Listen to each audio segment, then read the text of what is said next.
Welcome back to Grow Your Impact, Income, and Influence, the #1 show helping you reach millions. Today, we are talking about the income part of that, but it is a completely different take on it. I am so excited. If you guys have been listening to this show for a while, you know that I started my financial journey when I was really young. My parents got me started with a bank account. I was out mowing yards when I was 8. Today, we are talking to the founder of Financial. It is a platform that helps kids become financially free, become financially minded. We were talking before the show, and some of the stuff that is going on is going to blow your mind. Please help me welcome to the show, Beejel. Beejel, how are you doing? Thank you so much for having me. I'm looking forward to discussing this topic with you. Awesome. So tell us where this started, because I think there are so many people out there who say, financial literacy should be taught in our schools, and it's just not anymore. And you've kind of taken it on yourself to provide a platform that helps kids. So talk to us where this all started for you, and we'll kind of unpack it a little bit and talk about the things that you're doing. Let me answer the question this way. Imagine for a second we could get into a time machine and go back in time, right? Whether that's in your in your teens or late teens or youth or at the early stage of entrepreneurship, what would you have liked to have known about money, right? Or money, success, entrepreneurship that we as adult entrepreneurs have had to often learn the hard way. So now let me go back into my time machine and go back to my childhood for a second. So my dad was a banker. So I kind of grew up around conversation around money, but that also meant I didn't really want to learn anything about it. So now kind of fast forward through time a little bit, I graduated, found entrepreneurship fairly early, but also took on the belief that my next big thing was going to be my next big thing, right? So whatever I was making, I was kind of putting back in the business. I never learned the fundamentals about wealth building. And I often thought I was smarter than the fundamentals. I've talked to many entrepreneurs over the last decade. I mean, literally thousands of one-on-one conversations. And a lot of them, they've met some have struggled to make money. Many have made money, but very few have managed money well.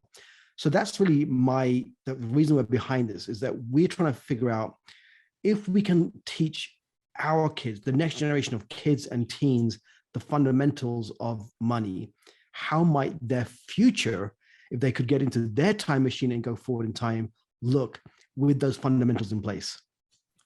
I mean, that is an awesome mission. The first thing that I want to say is, although I made money when I was young, I didn't manage money well. I think I'm better at it now, but I'm still not great. And I think that so many people aren't good at managing money. Probably less than 1%, maybe 2% of the population are good at managing money, like putting the right amount in the bank, looking at where their money is going, having their money work for them. And even with entrepreneurs, I feel like it's almost worse, because we're raised to you got to take risks.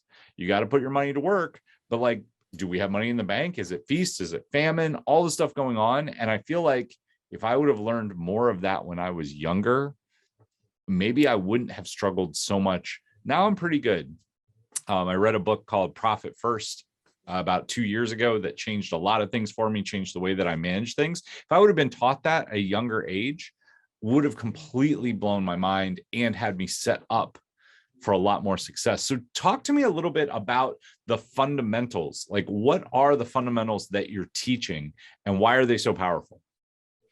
So, fundamentals are, I mean, what I'm about to say is going to seem like, well, that's obvious, or that's fundamental, but savings, right? So how much of the money that's coming in do we have the discipline to save?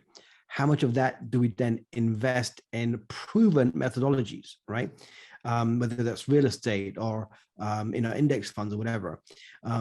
Conscious spending, right? So much of our overspending comes from not really having a good relationship with money, and the belief, that we can outspend our way to becoming wealthy. Well, that's proven not to be the case. Even earning our way to wealth, right? There's the more we earn, the wealthier we're going to get. That's not true either. A lot of people who make a lot of money still don't have a lot of money. So the fundamentals are literally that. There's nothing mysterious about it. It's the building blocks of wealth building. But here's the fundamentals we don't think about. Something like compound interest, right? So the principles of the discipline and the consistency. So really, these are the even before we talk about wealth, that when we have the discipline of saving, the consistency of saving, these are the fundamentals that we want the kids to start to think about before they even start to think about the subject of money. That if we can teach these fundamentals first, then layer on their ability to make money. And today, kids and teens are making a lot of money. There are kids out there who have literally made millions of dollars, and they have no idea how to manage their money, right? So these are the fundamentals that we want to teach. Now, here's the thing: nobody really wants to learn the fundamentals. And one of the examples I'll use, and I was sharing this with my daughter, that every personal development type event or entrepreneur event I have gone to, at some point or other, the question is asked: how many of you in the audience want to make more money? And the hand goes up. Every single hand goes up, and the ones that don't put the hands up, that they're told, "Come on, then why are you here?" If so, come on, everybody.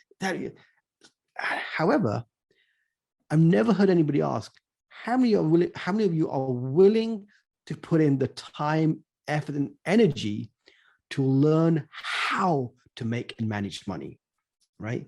And the manage part is a very critical piece of this, right? And no one's asked the question because actually we don't want to, right? Because that requires that discipline and consistency that a lot of entrepreneurs struggle with, but yet it's essential that children can learn this. So why children? It's a lot to do with their beliefs around money. That is why we believe that if we can get to them early, they can start having a healthier relationship with money. So even before the principles of wealth building, it's these habits, these beliefs, the consistency, the discipline, which are the forebearers of the wealth building. If I could go back in time, I was raised like, we always went to the bank on Friday and we would deposit, my dad would deposit money and I would deposit a piece of my allowance into a savings account. One of the things that was really cool was I got to see that build. So as I got older, I was in college, I was one of the only kids I knew that had a savings account. And even though I didn't make that much money, I was waiting tables, I would go down and I would put that money in an account. And then I was taught that way. And just having that, so many people are like, well, I didn't have money to save when I was in my 20s. Really, think about your 20s. How much money did we blow on stupid stuff? Just going out and having some beers with friends. If we would have put $20 a week away, compound interest, and everybody's seen the graph, but everyone's like, oh, but it takes 10 or 15 or 20 years to really start to see that climb.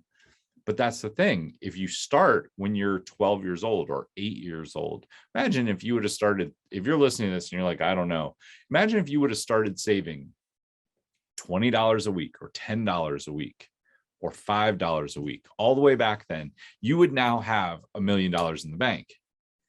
And that money would be compounding and continue working for you. And you're like, oh, I don't know if I have that money. Well, I bet you can think about things that you spent, really dumb things that you spent money on in your teens, in your 20s, maybe in your early 30s.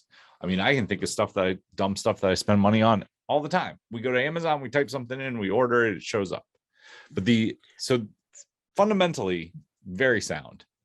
And that's what kind of, sitting down with the kids, and even if they're earning a little bit of pocket money, right? Even if it's just $100 a month, and just saying, hey, look, I know it's going to be very easy to spend this 100, but let me show you what happens if we manage this money just a little bit differently, right? If you put this portion over here, this portion over here, and this little 10% portion, let's give that to some cause that you believe in, right? So now we're starting to introduce them to the discipline that they're going to need through adulthood, whether it's $20, whether it's $200, whether it's $2,000 or $20,000, or, if we stick to the fundamentals and we do it long enough, as you said, if by the time they're 35, they're going to be in the top 5% of the wealthiest people on the planet, right? On the planet. And it's not magic. It's not some, it's not some extravagant crypto that's going to go up 5,000%. It's just the fundamentals. Now, I'm not saying that you don't do that too, but if you get the fundamentals right, no matter what happens with crypto, whether the whole thing collapses, you've got the fundamentals. The challenge of entrepreneurs is they go all in, right? Entrepreneurs have the mentality of they go all in, they put all their money into their business. And there's nothing wrong in that, as long as you do it on top of the fundamentals. And that's my biggest learning is like, man, I wish I could just go back and actually listen to my banker dad, very conservative, very disciplined, did exactly the right thing. And I thought I was smarter. I thought as an entrepreneur, I could outsmart my dad and retire, in 3 years by building my multi-million-dollar business. I didn't do the fundamentals. That's one of the reasons why I'm so passionate about this, is because I wish I could go back in that time machine and teach myself or give myself these books, or even have them introduce them to the course that we produce for kids and teens today. Hey, thanks for taking a moment to check out this episode of Grow Your Impact, Income, and Influence, the #1 show helping you reach millions. Have you ever thought about building your own webinar or using public speaking to reach your ideal audience? Well, if you'd like my help with it, over the last several years, I have built more than 40 live events for clients just like you. In the last 18 months, I've helped 32 entrepreneurs build their webinar with over $5 million in cumulative sales. If you'd like to see how I can work with you, or if you'd be interested in having me speak at your event or be on your podcast, go to steven.coffee, that's steven.coffee, to book a short call with me and see how we can work together. All right, let's jump back to the episode. Well, I mean, you're preaching to the choir. I think everybody had that. I think that's kind of part of, being like the like on fire person in your 20s. The question that I would have, or I guess the thing that I would point out, is it's the disciplined habit forming when you're young that we're talking about. Even if it's just $1, if it's $1 a week and they get in the habit of that, your habits are built when you're 5, 6, 7, 10. And if that habit is built then, it's much easier to carry that into adulthood, which would lead to exactly what you said, these kids growing up to be in the top 5% of the wealth. So tell me a little bit about what's in the course, because there were some really cool things that you and I were talking about. The Shark Tank idea, it's not really Shark Tank, but the kids' idea for that. There were so many things in there. I was like, man, that is such a cool thing. Tell me a little bit more about what's in there. Yes, let me kind of share in this way. So, the original, the founders were Paul O'Mahony and Chris Farrell, two entrepreneurs that just wanted to give back. They just came to a point in their careers where they've had a lot of success and they wanted to do something for kids and teens. So they spent, a couple of years, kind of creating this content up until the point they realized that, to really do justice to this content, they had to make it into really a business so that more kids and teens could get access to it. And now Paul's kids are very young. So even though they knew what to teach and Chris doesn't have kids, they kind of asked around, say, hey, who in the community do they know that would be a kind of a model parent, but also could drive the business? And that's kind of how they came across me, and it kind of brought me in as kind of a co-founder for this. But when we stepped into this, we realized that content alone wasn't going to do it. It had to be more than just content. It had to be an experience. So we said, okay, how do we simulate real world experiences, right? So let's just say putting the content on one side, which the content, by the way, is phenomenal. It teaches the fundamentals, as I said, and the context is no different from an adult financial literacy course. We talk about debt, credit cards, compound interest, all those topics that adults might learn in an adult financial literacy program. But then we said, okay, well, what about the experience? So we went from a very standard, platform that taught the courses and said, we need to invest in how the kids are learning today and into the future. So we basically invested a ton of money in a brand new platform that's gamified so that kids can actually start earning rewards and tokens. One of our part of the development team is somebody who designed the same reward system as a Candy Crush, right? So even though we are an education platform, we've incorporated elements of gaming into this. And it's okay, we need to go further. What's happening to the money industry? So now kids can turn these tokens into rewards, and when they graduate, they kind of get these. They're not actual crypto tokens or NFT tokens, but they're tokens in name. So they're starting to get the experience of what this future might look like when it comes to money. They're going to get to store these tokens in the wallet. Again, we're using languaging and experience that's very akin to the world out there. On top of that, we said, okay, well, how else can we reward the kids? Because we have to remember, kids will do these courses in a similar way that adults do courses. First, there's going to be resistance, but we have to get the buy-in from the kids. One way to get buy-in is like, hey, you can start buying your own stuff. In fact, we're going to not give you payment for doing chores. And I don't believe in giving kids money for doing chores that are what we call the household family duty, like taking the trash out, right? These, I think, are things we have to learn to do without that monetary reward. However, there's many things we can actually pay our kids for that can assist us, especially if you're an entrepreneurial parent listening, help them, with follow up on putting business cards into your database. There's so many different things that they can do, designing graphics on Canva, lots of ways you can actually pay them for actual business related work. Once they learn that, they can be an asset to the community. How many entrepreneur friends we have kind of in the neighborhood that could use that kind of help, or some social media graphics being created and stuff. So now we're sort of that adage of, if you give a man a fish versus teach a man to fish. Let's teach our kids how to generate money. Let's teach our kids how to do this. That's what the course does. Now that you talk about the fundamentals, the fundable zone. So wouldn't it be fun that when kids graduate, they've gone through the course, they can actually present their business idea to an actual group of investors. We call them fund investors. They really are entrepreneurial friends who are behind the mission and agree to invest/donate some money to these kids, really as to inspire them to continue thinking along these lines.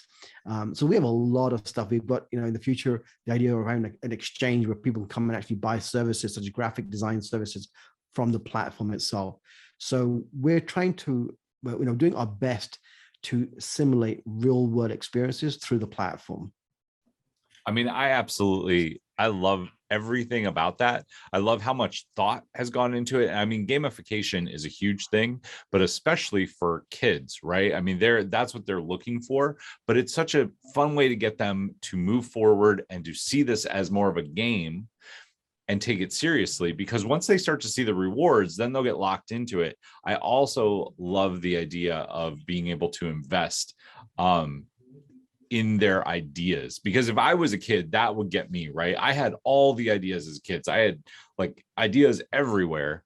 If I could have pitched that to somebody and maybe got a little bit of mentorship or some ideas, I can't imagine how much shorter my growth curve would have been and where I would be today if that would have existed. That is awesome. If there's an entrepreneur listening to this who would like to sit on that panel, how do you go about picking those people? Because I'm sure there's somebody listening that's like, I would love to do that. Yeah, just to send a message to support@financialfreedom.com. Let them know that you've heard this podcast and I'd love to learn more about being a fund investor as part of our fundable zone. And we'll reach back out to you and we can let you know when the next live event, and we do these as live events, and we will let you know that if it's convenient for you to kind of jump on and just listen to some of these kids pitch their ideas. Awesome. I mean, it would be a great time. Make sure that will be in the show notes. So if you're listening to this, check in the show notes. If you're watching this on YouTube, it's in the description. Make sure to send an email if you're interested in that. Beejel, I just want to say thank you so much for coming on and talking about this with us. If people wanted to check out the platform, if they have kids, where should they go? Yeah, so there'll be a link in the description that they can click on. That'll take them straight to the right page to view kind of our webinar, so we can kind of give you the bigger picture of what we're doing, the way we do it, examples of the content, and if it speaks to you, then you can get involved. Awesome. There was one last thing that I wanted to bring up when you and I were talking. You've had some kids that have gone through this course and are outperforming their parents in several different ways, like either through saving or just making some money in the market. Do you have any fun stories that you would like to share about that? Because I just think that's really cool. Yeah, now and then, I'm so behind the scenes in terms of running the business, but now and then I do get to speak to some of our, parents and their kids.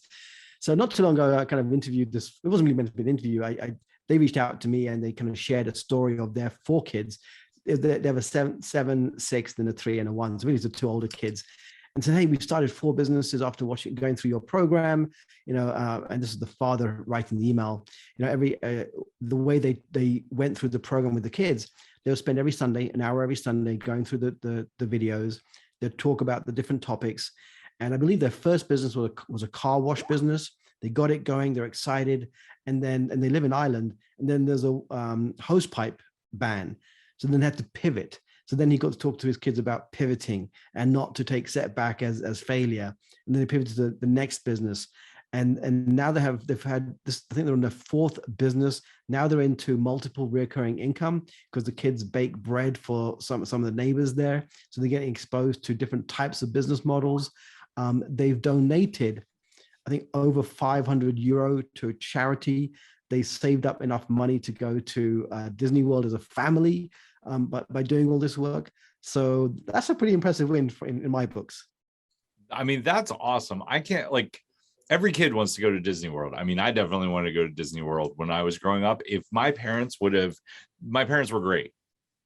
I was lucky that they taught me about saving. But if they would have set it up where we're going to do a business for 1 or 2 hours every week, we're going to work towards it and you're going to pay for it, I can't imagine how that would have wired my brain. I mean, I kind of had the entrepreneur brain going on back then, but I can't even imagine what it would have done. And we have a model that's called LEAP. So basically, you learn about money, you learn how to earn money, you learn how to accelerate money, and then the plays where we talk about giving back and how do we consciously use the money we make, and having the right goal. So they had they set a goal as a family to go to Disney World, and the kids kind of worked to it. That was their incentive. And when they said that, hey, we've saved up enough money to go, I was like, that's the kind of stories I'd love to just sit and hear all day long. Awesome. That lights me up too. I mean, they're not only that, but then the giving as well. I believe in giving at least 10% back, if not more. Always spreading wealth. It makes them feel so good, right? It's like they feel a sense of personal achievement, and also through that process, the parents got to see the characteristics of the kids. They realized that their older kid was kind of a behind the scenes, kind of more of an operator. They realized that their 6-year-old was more the CEO, the visionary, the talker. She was getting out there and talking to people. So by having these almost real life experiences, they got to see as parents how they could better educate their kids and guide their kids into what they might be better at versus just going through the system. I mean, I can't imagine having a 6-year-old CEO, but that's awesome. I love it. If you guys are listening to this and you want to check it out, click the link that is in the description. I just want to say thank you so much for sharing your time with us and sharing this vision and putting it together, because it is something that I think the world really, really needs. Steve, thank you so much for having me on and allowing me to kind of share what we're up to. No problem. To everyone else out there, until next time, take action, change lives, make money, help your kids make money, and we'll see you soon.